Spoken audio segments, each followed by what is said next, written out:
I'm David Tobie, Product Technology Manager for the Spider line of projects, and I am joined today by David Saffir, my co-host, and that's a question, not a statement, because David's having technical difficulties, and if he can join us, he will be answering questions during this webinar. If not, then I'm afraid your questions will go unanswered because I can't really single-handedly deal with text questions and presentation at the same time. So we'll hope that David gets back on the line here shortly.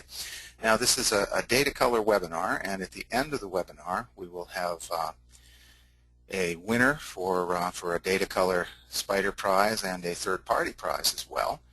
And we will have a couple of poll questions that will come up during the course of the webinar, so you can help us with our targeting of knowing who it is that's involved in listening to our webinars.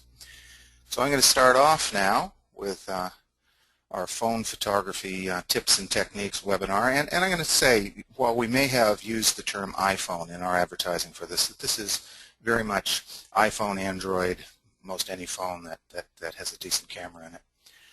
I'm going to start by showing you, well, let's be frank, bad phone photos. These were taken with an earlier iPhone, probably an iPhone 3. And if you look at the image at the left, particularly the uprights in the center of the case, you can see color noise. You can see, bright red and cyan pixels there. And a sophisticated application could be used to reduce some of that color noise. But the point is, that's the kind of stuff that you got out of earlier cameras. And depending on the brand of phone you buy, you might get that kind of stuff out of cameras even today.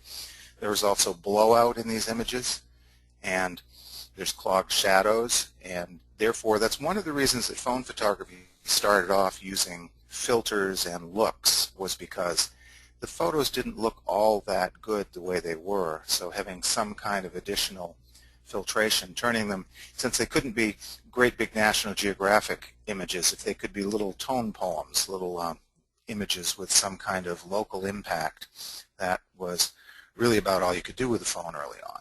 Now, here's a slightly newer phone photo from a slightly newer iPhone, but still you notice that what I've done here is I've captured the window frame.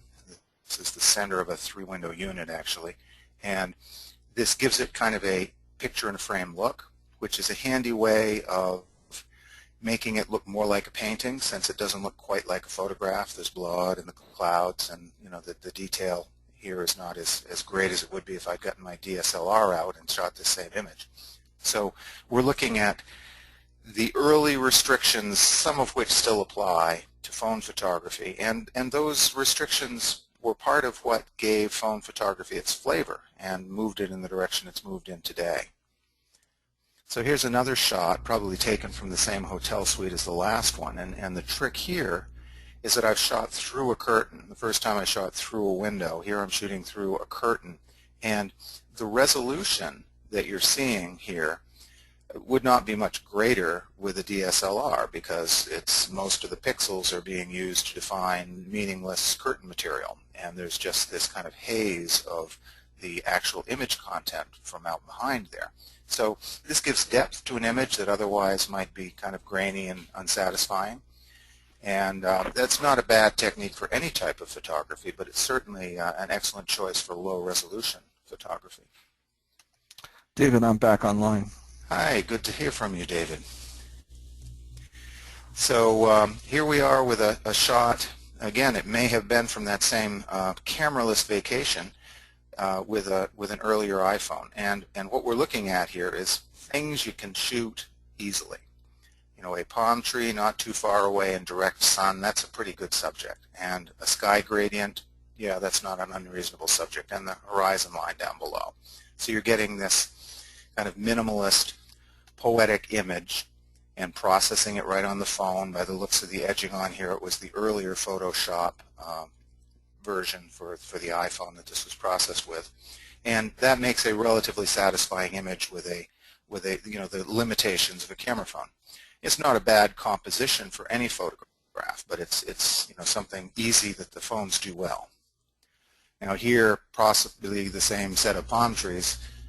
is another issue addressed, one having to do with pattern and repetition. When you have a DSLR camera, you have this big, bright viewfinder with a diopter adjustment for your eye and all the advantages in the world. So composing through the viewfinder is what people tend to do with serious cameras. Now, here you're talking about a phone camera where you've got to compose on the phone in the sunlight and you can barely see what you're doing.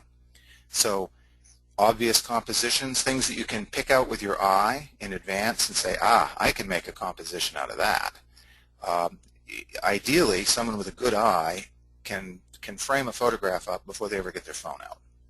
Now, once you get the phone out, you may find a few surprises and a few possible improvements and a few alternate compositions, but if you have a good idea of what it is you're shooting, and here it's the size difference and the angle difference of the palm trees, their shadows, the horizon line, that stuff all, I knew that was all there before I got the phone out. I just didn't know whether I would catch the top of the palm tree at the right or whether I'd have to move in or move out to get the framing I wanted.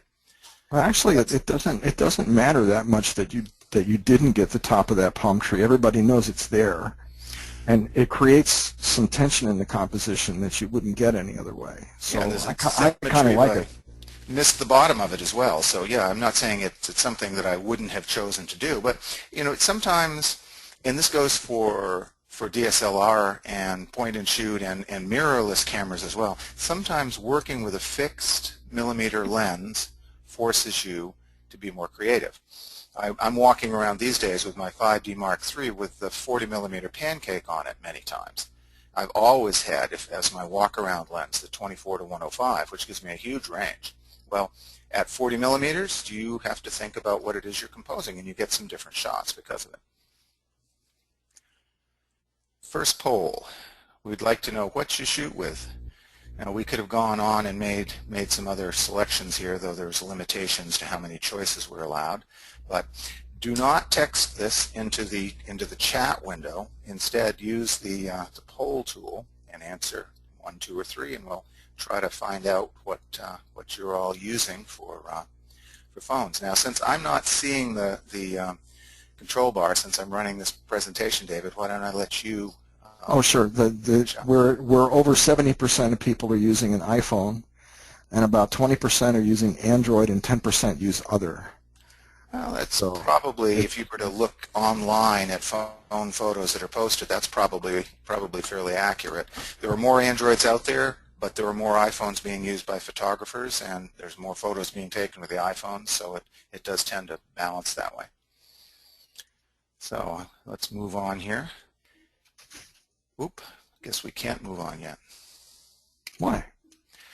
Oh, I'm just getting, no, you can't do that sounds from my presentation, so I'm going to have to see if I can cancel. I'm going to see if I can start it up again. Window.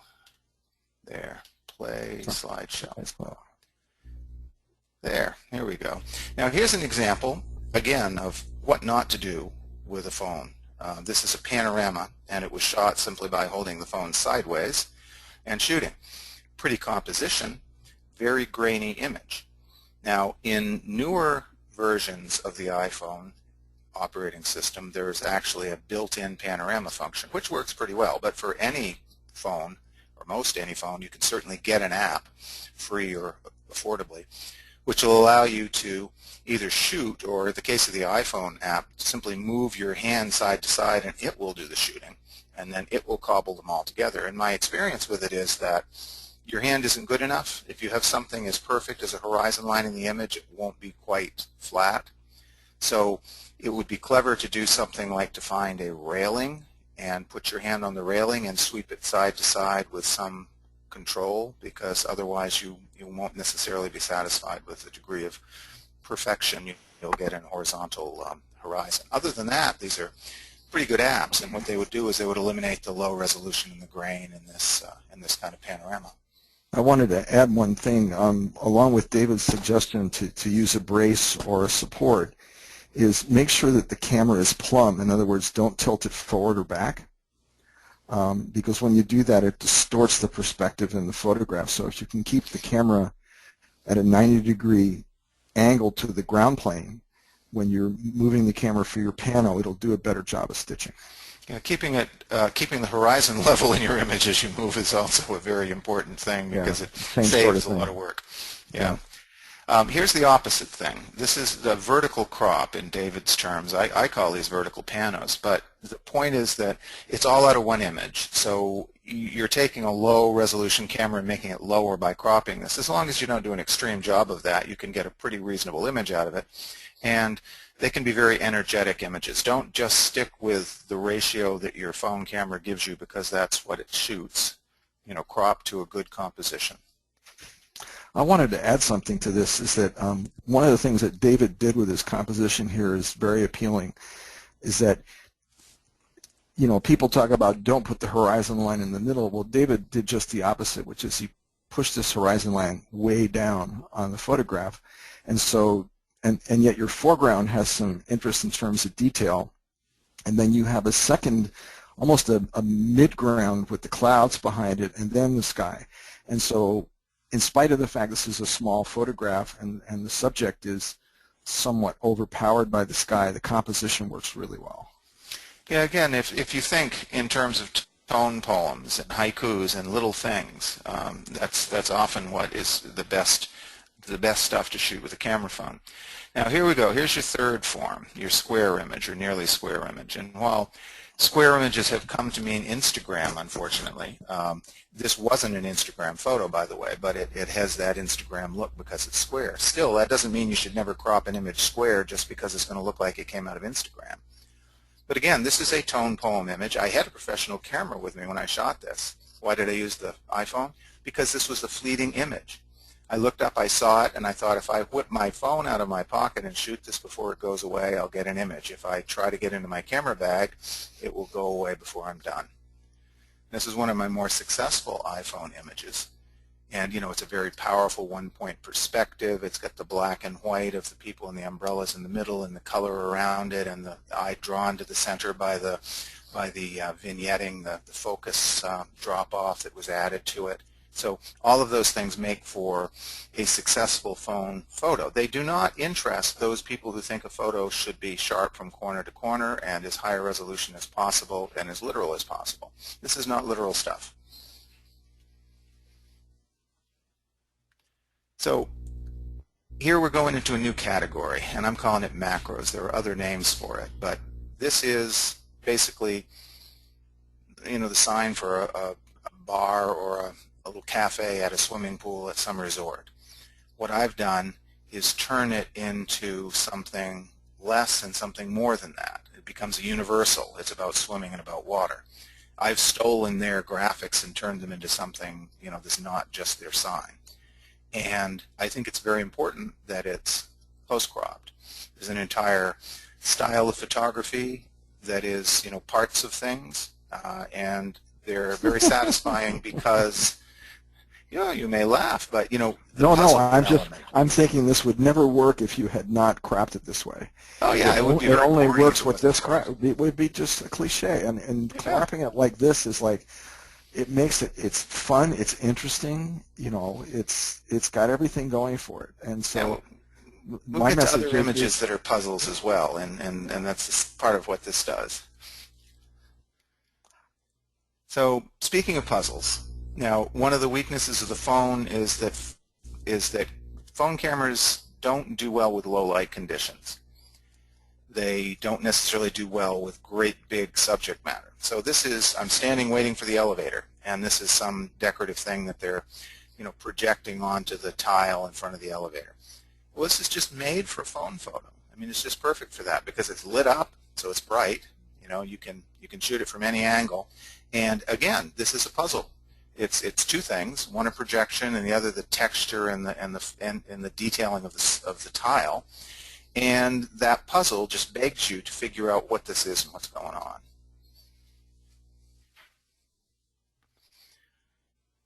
So, more macro. This image manages to be the essence of two things you can do in a photograph, one of which is contrast and the other of which is color. Often a photo is one or the other. Now, this is, how long is this photo? I mean, I might have captured 12, 13, 14 inches worth of sand in this image. And there's some color variation. The sand at the top is kind of pink and the sand at the bottom is kind of blue. That might have been true on the beach. That might just be a failing of the camera. You often get color differential in your pastels with camera phones. Doesn't matter that much here, and if it did, I could work with an iPhone app to not to correct that locally, though there are some local corrections available in phone apps. It's more a matter of making decisions about, like, reducing the saturation of the whole image until that doesn't show, or enhancing it until it looks like an intentional effect. But mostly the sand and the finger and the toe prints are just kind of a cute background to how lovely that fallen leaf really is.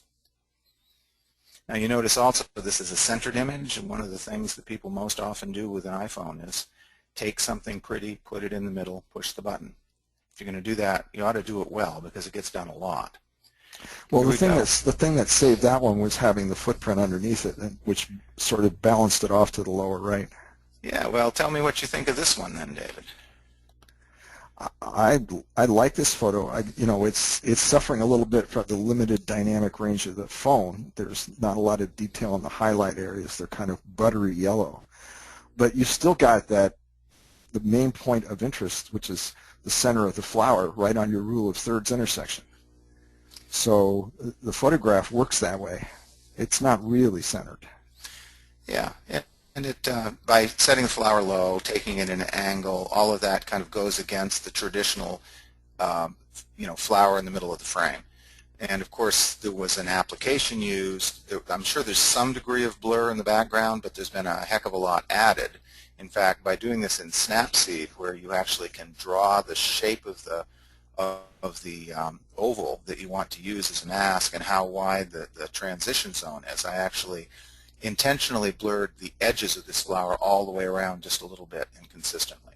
And then everything outside of that is blurred more heavily. So, we're manipulating your eye. There's nothing in this image that's in focus except for the flower, and that's most in focus at the center. So there's a fairly masterful control of the eye, even though this is a very simplistic image.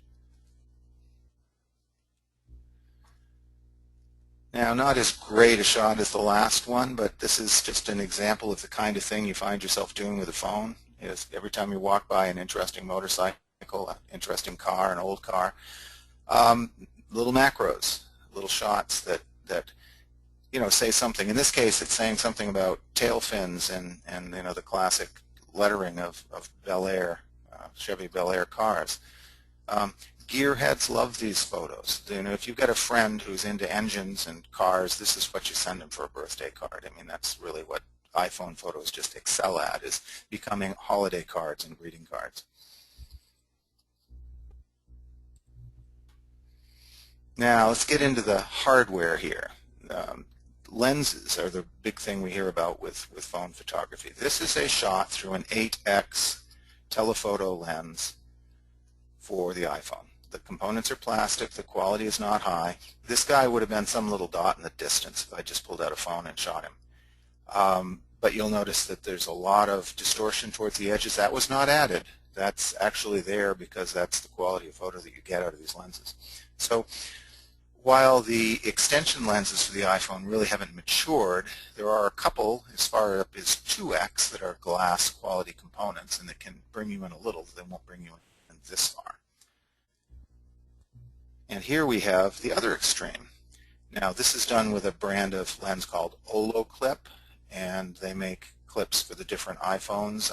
There's so many Androids out there, I'm not sure if they've managed that. This is a full fisheye of what's supposed to be St. Mark's Square. It's really an inside area that looks like it's outside in one of the casinos in Las Vegas, in the Palazzo or the Venetian. And so it makes for a very dynamic photograph. I mean, there are corners in here where there's not even any image. It's simply black because the fisheye is so broad.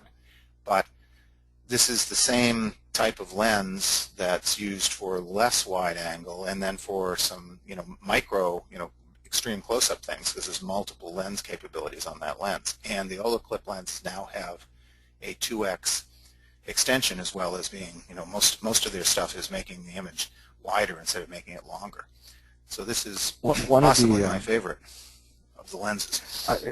One of the things that you did with this is a classic for fisheye photographs is you put something large in the foreground as an item of interest, and it helps set perspective for the whole shot. And without it, it's kind of hard to make a fisheye photograph work. So one of the things you want in a lot of your fisheye photos is to have something interesting close to the camera. Yeah, and that probably doesn't want to be a person. If you look at the person in the lower left, you can see the kind of distortion. You know, a beautiful model does not end up beautiful if you put them off-center in a fisheye lens.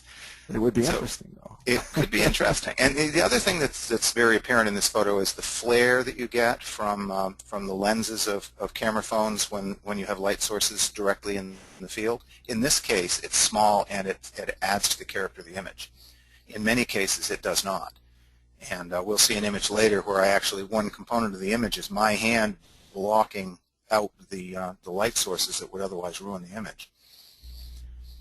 Now, this is a fisheye function that is often done with phone photos as well. In this case, it's simply glasses that are heavy enough that they distort the horizon all by themselves. Usually you put water or white wine in them and take a shot through them, and it turns it upside down, as well as putting the whole world into the little glass.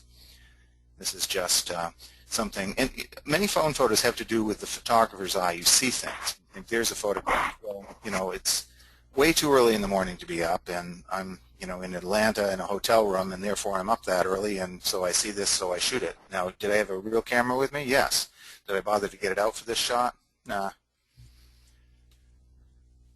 So what's going on here is here's an early iPhone photo, and as you can see, the sky is blown out to white. That's a no-no. There's some blacks under the bridge that are clogged to solid black. That's another no-no. There's not a lot of dynamic range here. It's a thin photo. It's kind of weak. And I imagine there was color noise in here as well, and there may have been, you know, vignetting, there may have been, you know, chromatic aberration, all sorts of horrible things can go on in a photo like this. And sometimes your only real choice to capture something useful out of it is to convert to black and white. And today, I think with the phone I'm carrying, I probably could have gotten a better image out of this. I would have run it in HDR mode for starters and used the HDR image, which wouldn't have had the sky as burnt out. But this is one of the things that you can always do to a phone image. And here's the other extreme, strong colors. Now, there's nothing special about one of these, you know, steel grid tabletops or cafeteria grade silverware or paper napkins. The only thing that makes this photo work is just this optical effect that you're underneath a rainbow awning and the spoon is a mirror, and it makes this amazing color effect, this spoonful of colors good enough to eat. Now, this is the kind of puzzle photo that I was talking about earlier that just works because your mind won't stop until you figured out the puzzle.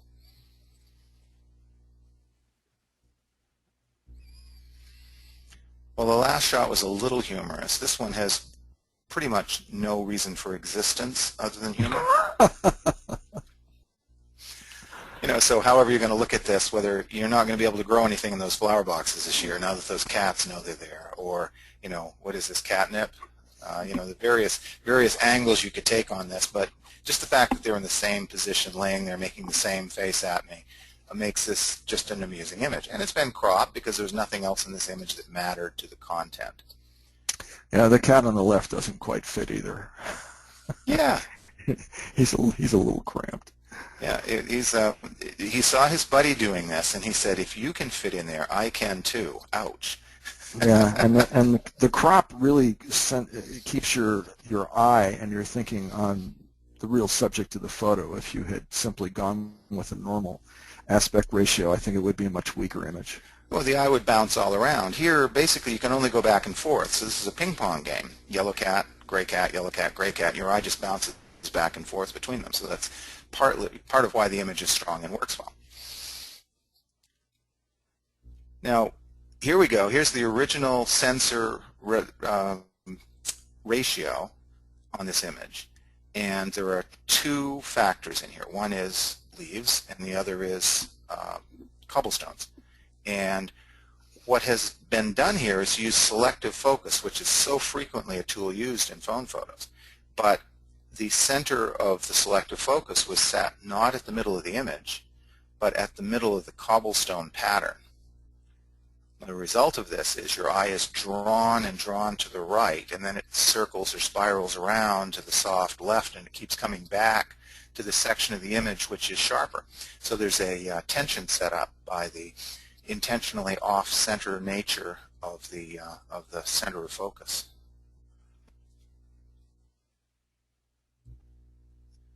So let's talk about the things one does to a phone photo. I mean, this was a beautiful fountain in Italy. This little damage on Neptune's eye there, but I, basically couldn't climb in the fountain without replaying a famous scene from an Italian movie. And I don't qualify for La Dolce Vita, so what I did instead was I stood behind the fountain. I reached my hand over the fountain and over the water in the fountain, something I'm not prone to doing with my good cameras, and I blind shot back at Neptune's face. And so, of course, I did several shots, having no clue when I actually got him and when I didn't.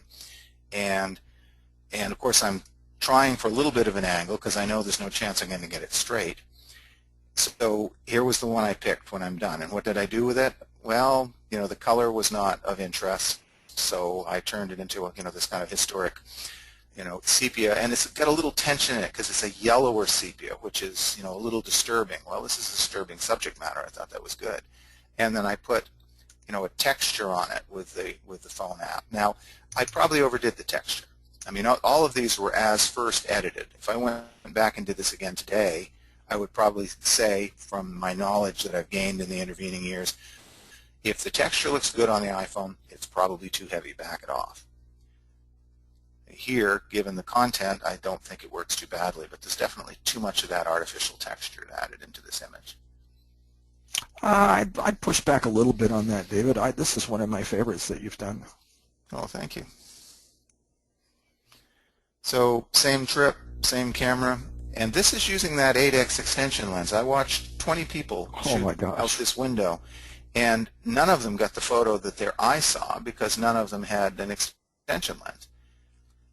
If I shot this again, I probably would straighten it a hair. It doesn't look to me as though it's quite straight. I probably would move the center of focus up a little. I'm not sure that it deserves to be in the center of the image. The software I had at that time did not do either of those things. The software I have now does. So it's partly a matter of features and availability, and your eye developing a sense of what phone photography ought to be. And again, if this was made square, people would swear it was an Instagram image. That's one of the reasons I often avoid making images that have a kind of old, faded color film look. I avoid making them square just so they don't end up looking too Instagrammy. I was thinking this picture is perfect for today's newspaper with budget cuts and the effect on air traffic control. Well, you see, and if you have a series of images like this available to you, then you can use them for that. This doesn't have to be about Rome. We don't have radio towers that look like this in the U.S., but this says radio tower better than the ones we have here. So, Yeah. Okay, speaking of planes, I often travel with professional photography gear. I don't put it in the belly of the plane. It's likely to be in a Quirkier bag in the overhead compartment. It's likely to be very inconvenient to get it out and put lenses on it and deal with it. So if I'm going to shoot photos of the clouds or the sunset or the wing of the plane or all those other stereotypes, it's likely to be with my phone. Now, there's actually one of those things you hear about in the weather reports constantly in this photo that I've almost never seen photographed. If you look at the upper left, there's a point on that cloud and an angled line that comes down into the right. That is a front. That is where one air mass is rising up over another air mass. And they always show you these diagrams, but I've never actually seen it in real life. That is an actual front, and how the two air masses work and how the one air mass gets forced up above the other and all that. Well, that's just a classic meteorology photo. And here I've enhanced the contrast so that this is a even more deadly looking cloud than it was in reality, of course. But the fact is, I have a photo of a weather front that any meteorologist would die for, and the only reason I have it is I had a reasonably decent phone in my pocket and was clever enough to hold it right up against the glass so I didn't get any reflections and shoot this photo. Now, one of my favorite things to do is to shoot shop windows. And one of the reasons for this is many very artistic people make their livelihoods dressing windows. And it's there for you, and it's free. And all you got to do is wait till after dark so there aren't too many reflections and go out and shoot your heart out. And I've been doing this with DSLRs for years. People always say, how did you get that photo? And the answer is, well, I walked down the street and stopped in front of the window and clicked. You know, it really is, they're giving this stuff to you.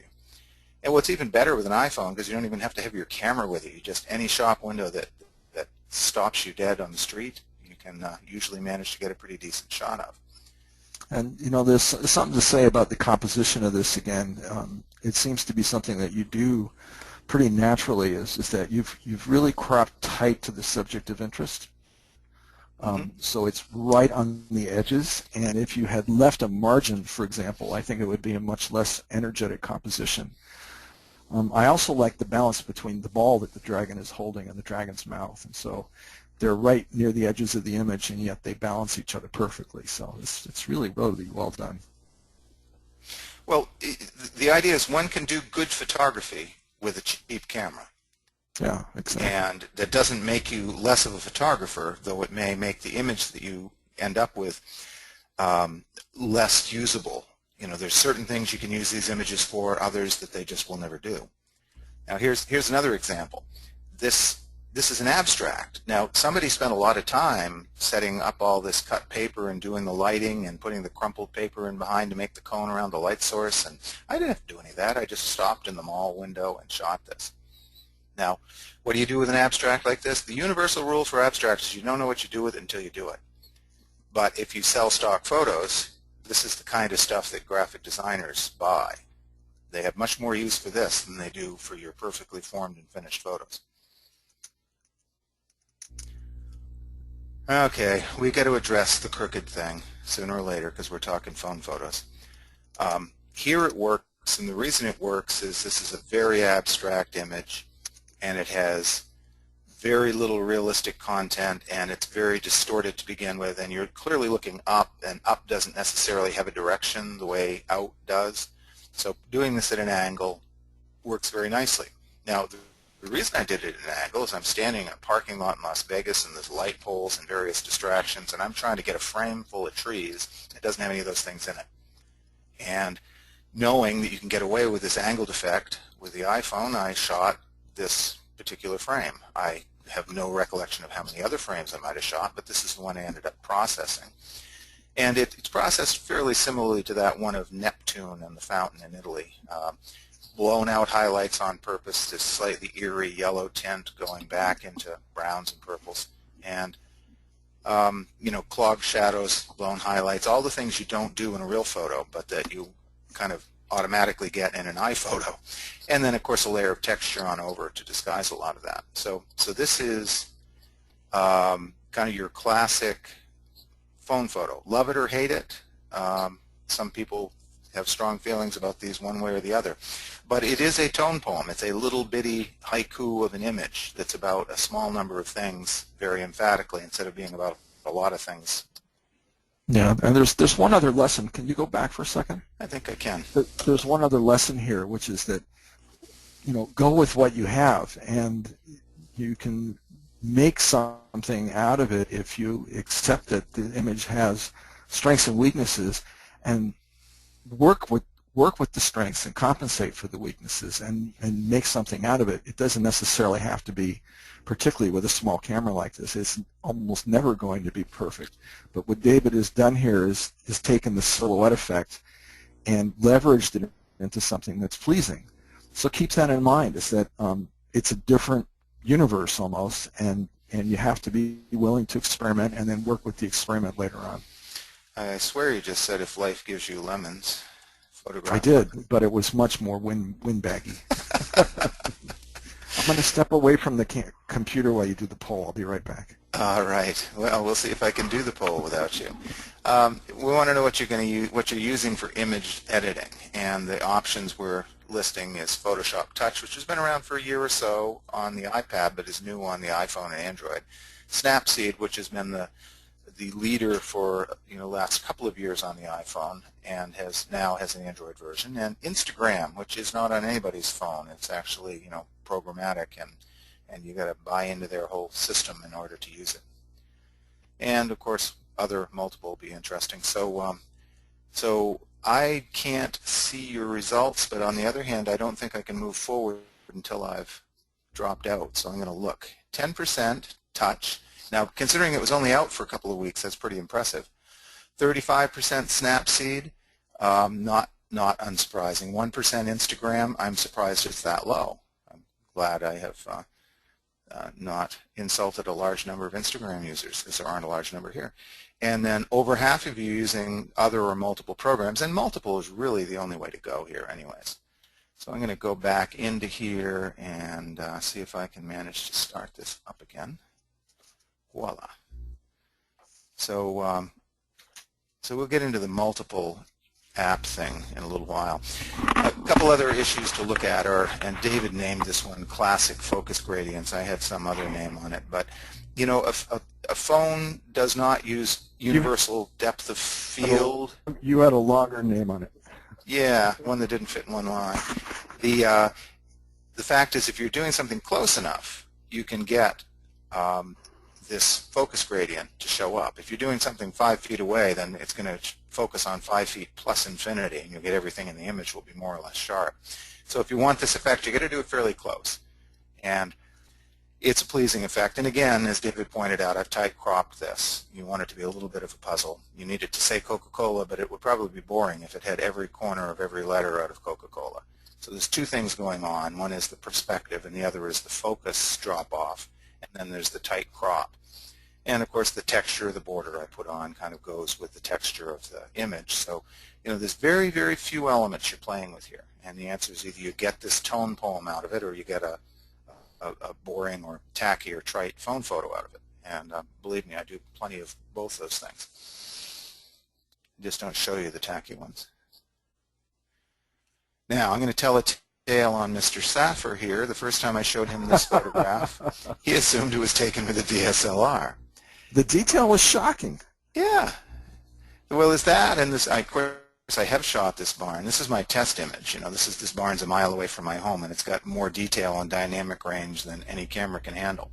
So here I've simply shot it with an iPhone, and I have not done perspective correction on it, though there are apps that will do that now for phones.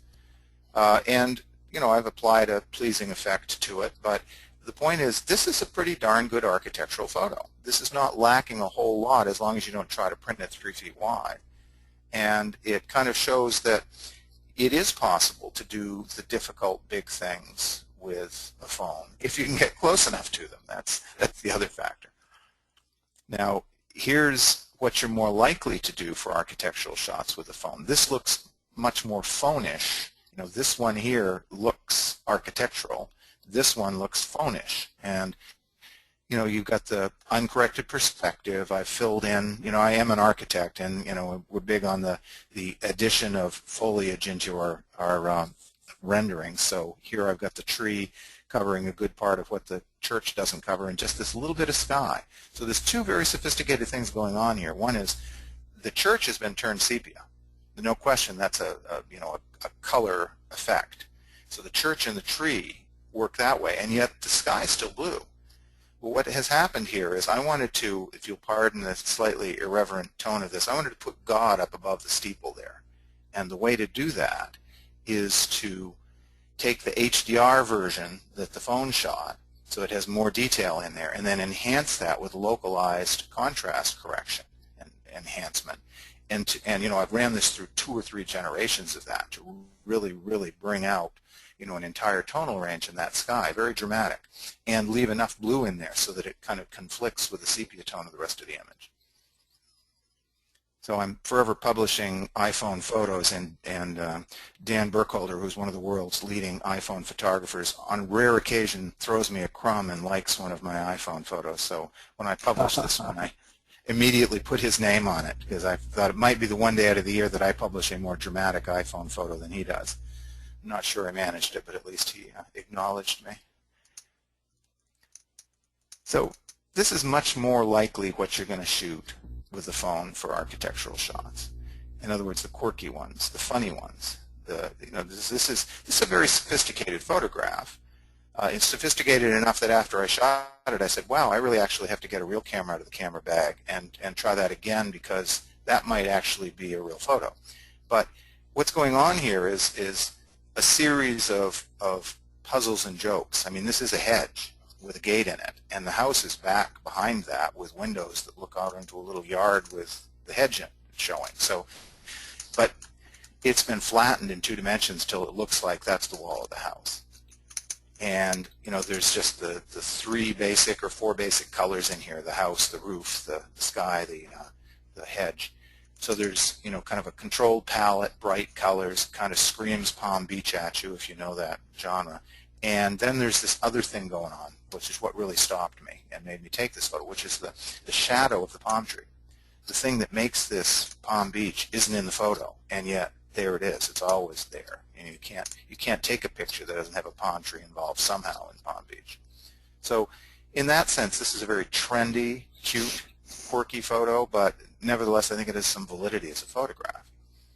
Oh, I do too. I particularly like the way, again, I like things that are sort of hint at a larger structure. So seeing part of the palm tree shadow, and also the way the textures are rendered on here at the bottom, with the doorway at the very bottom and then the blue sky at the top, is very pleasing to me. So I told you before, I thought this was one of the better ones that you took on that trip. Well, I'm going to have to start the David Saffir approved list of David Tobie photos. That's a good idea. It's a very short list, though. Well, here we have a classic street scene in San Francisco that was shot on the trip I'm still on, the trip that never ends. And what I'm doing here is I'm running down the lane of traffic, looking the wrong direction, away from traffic, holding my hand out in front of me with a phone in it, trying to capture an image of this streetcar and the Palomar Hotel and as little modern stuff as possible. And I'm alive to tell the tale. But one thing that I have to point out, while the resolution of this on screen here is very low, if you look at the wires at the top left, they're pixelated, but you can still get a sense for what the higher resolution image does. I've used the HDR capture, not because partly because I wanted the HDR in the sky. There'd be nothing in the sky if I used the standard capture. But the HDR capture did an interesting thing, which is it tried to merge the 2 images, and it got very confused when it came to the fine little branches and twigs in the sky, and even the wires. You'll notice the wires have a shadow below them, which very much indicates that there's a trolley going by and it's shaking the wires, so I like that look. And it adds a lot of depth and detail to those branches to have each of them rendered twice.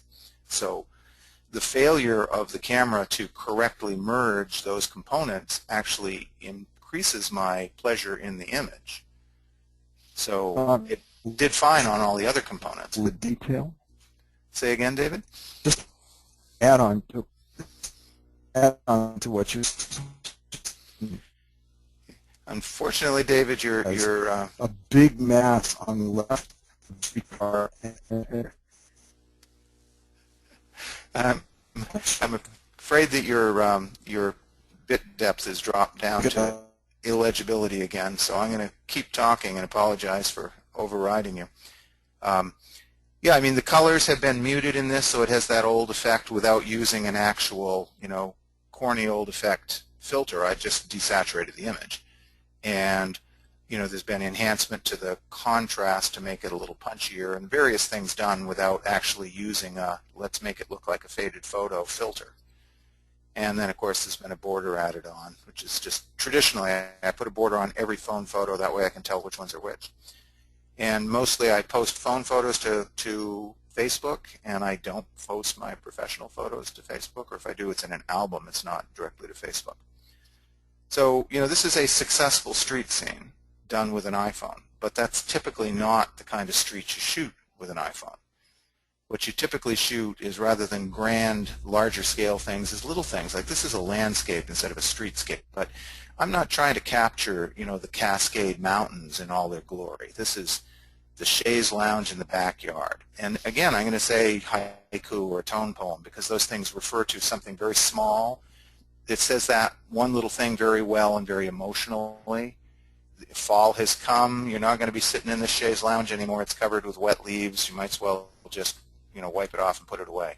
So that emotion, that kind of emotion about autumn, is what this photo is about, and it does it through compositional techniques that David, I'm sure, would describe to us if he was audible.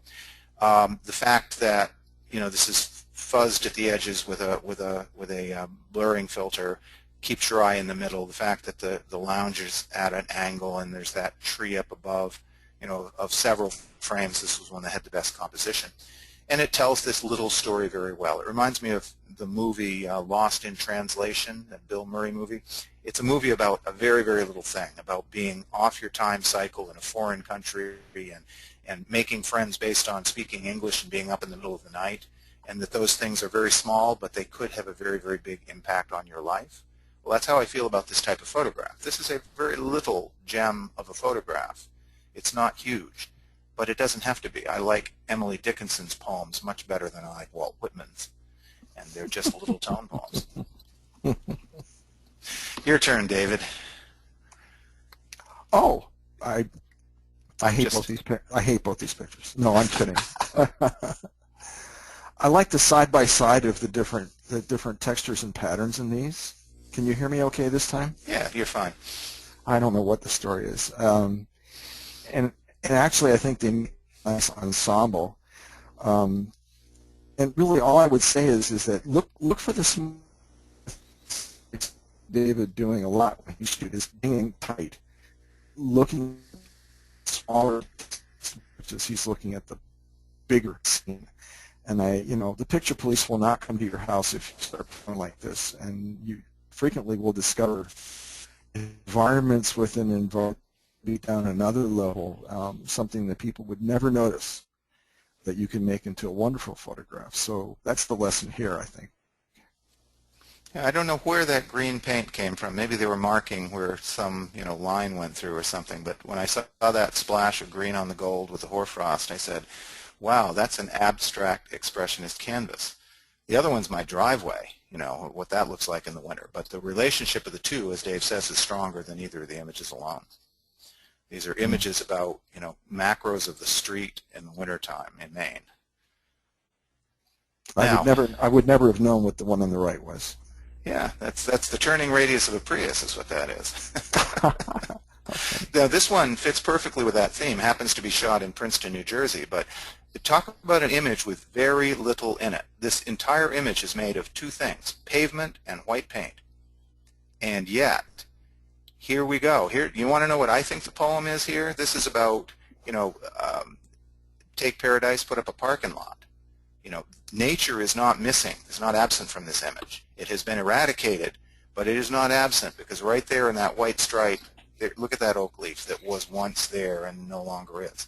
So for me, this is a very powerfully poetic image while it contains almost nothing. And I remember shooting this photograph. I'm walking around the parking lot to get some exercise while I'm on the phone, and I said to the person on the phone with me, could you hold for a moment? That's where this photo came from.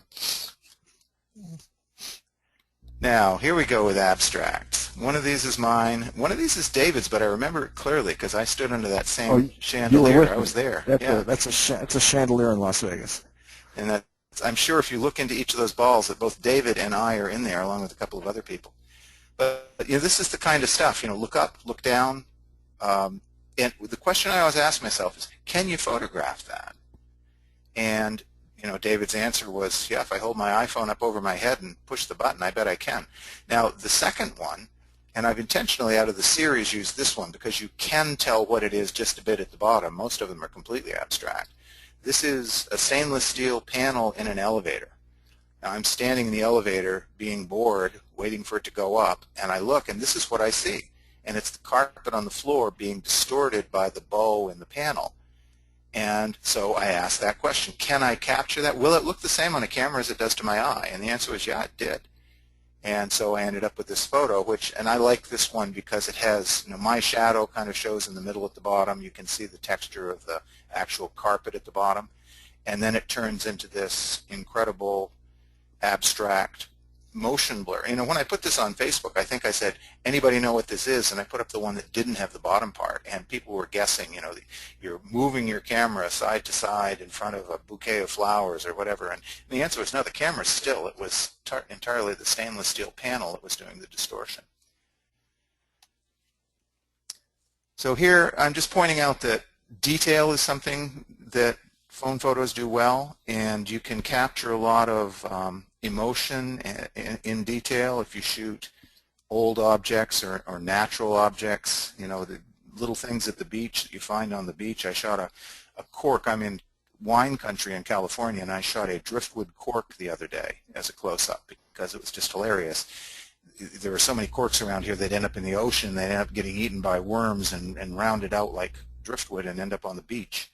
So that was just amusing to me. Here, this is an architect's rule, which for years I spent my day with an architect's rule in my hand. So I'm prone to these. And this is just my ode to what a nice old architect's rule that feels good in your hand looks like. I like the side lighting and the long shadow, too. That really helps make the photograph. Yeah, a little drama was called for.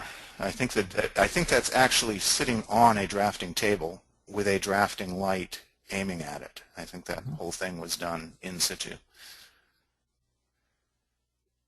Okay, what can you say? The best way I know of to make Christmas cards is to shoot photos of your Christmas stuff as you're decorating and undecorating. A little macro of a bunch of Christmas balls coming off the tree, that's next year's Christmas card. What can I say? And it works that way for all holidays. I shoot macros of Easter baskets and whatever else is going. Of course, here the tension to this is these aren't Christmas colors. These are really Mardi Gras colors, which makes it a little more fun. So I refer to this technique. This is a David Tobie exclusive. I refer to as surfing the Christmas tree. And I've only been able to do it since we switched to LED lights. And I put it in here for several reasons. One is to point out to you that LED lights do strange things no matter what kind of camera you use. I found this out for the first time when I was shooting a street of lights where you couldn't shoot it on foot. You could only drive down it in traffic, so I had to shoot through the windshield. So the car is moving forward, and the lights start doing these interesting things as I'm shooting. Now what I've got here is 4 or 5 exposures of every single one of these LED lights as they blink. They're blinking 4 or 5 times within the exposure speed of the iPhone. So this, may or may not be your favorite type of photography, but just keep in mind you can create patterns out of motion, particularly when you have high-speed blinking things like LED lights. But also keep in mind that this will impact your photography at some point or other, even if you're trying to take much more literal photographs.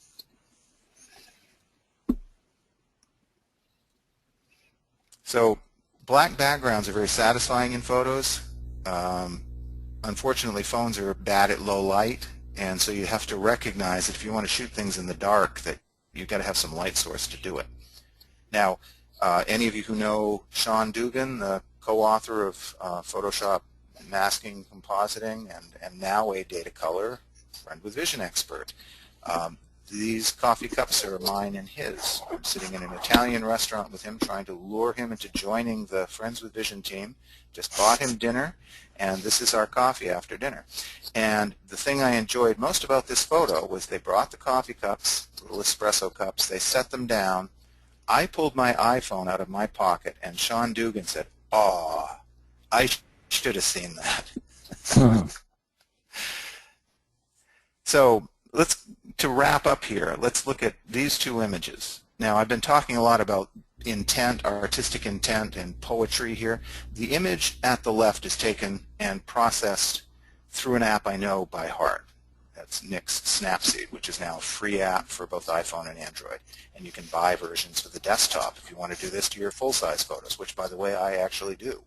Now, I know how to use that app, and the noise in the sky from shooting this in the dark was so great that I said, I'm not going to try to eliminate that noise. I'm going to enhance it and turn it into kind of a crystallized result.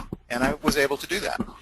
And then I put a border on it, and then I saved it. And then a couple days later, when Photoshop Touch for the phone came out, I paid my $5.99 and downloaded a copy, and I said, I'm going to try this on an image that I've already processed, because while it has a great set of powerful tools, I'm wondering if the artistic intent I'm used to will be the same. And the answer was, I could do all sorts of powerhouse things, like reversing the image and working on it and then re-reversing it. So there were lots of stuff on there, but it did not get me as close to where I wanted to go for that particular artistic intent as Snapseed did. Now, for more literal uses, it probably would have been the better choice. So the answer is you probably are going to need multiple tools in your toolbox, and you're going to need to spend time with each of those applications. Some of them are one-shot wonders, things that do one thing, combining HDR images or combining Panos. There are other apps that have many features in them. And at the very least, you would want to have both Snapseed and Photoshop Touch on your phone to actually process images as effectively as possible. So wanted to mention Spider Gallery here, and the context for that mention is simple. This is an iPad in the illustration being calibrated. You can do the same thing to your iPhone. And once you have, there's going to be this difference in the color. And what that difference in the color is telling you is that what you were seeing before might not have been right. So the only place that you can truly trust the color you see on your iPad or your iPhone is in SpiderProof. So once I've processed an image, and I may have processed it through 4 or 5 apps and saved it back to the camera roll, once I've done that, it's always a clever idea to look at that image in Spider Gallery and see what the color looks like there, because the most common thing that I do is shoot an image, process it, publish it, then look at it on a high-resolution device and realize it wasn't sharp, or realize that the shadows weren't what I thought they should be. So by checking in Spider Gallery, I can do 2 things. I can check the color, and since I can stretch things out to a higher resolution than you can on most apps, I can check the sharpness. And the 2 things I'm most likely to regret post-publication with an iPhone image are sharpness and color. So that's the way I tend to do that. So you want to do the end step here, David? Sure. We're looking for a winner.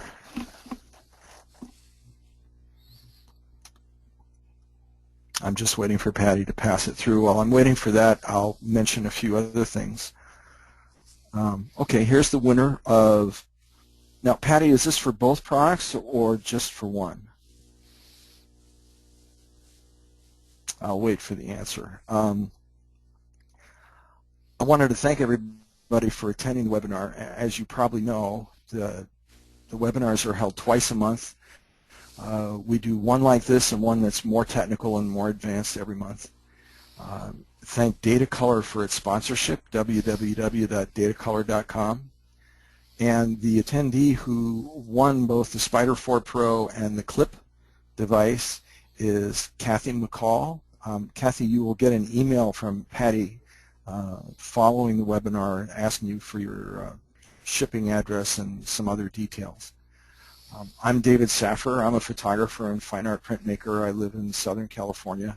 My blog is davidsaffir.wordpress.com. I encourage you to go to the blog and look around at some of the content. There's a lot of good tutorial content, hands-on stuff that you can use, very, very practical. You can also sign up for email notifications when I do post a new tutorial. And my website is davidsaffir.com, and of course David Tobie has an excellent blog. Same thing to say about that, some really good technical and how-to info. cdtobie.wordpress.com. So that's it for today. Thank you everybody for attending. We had a lot of material to cover. I noticed that everybody stuck with us right to the end. I appreciate that. And hope you'll join us next time. Thanks again.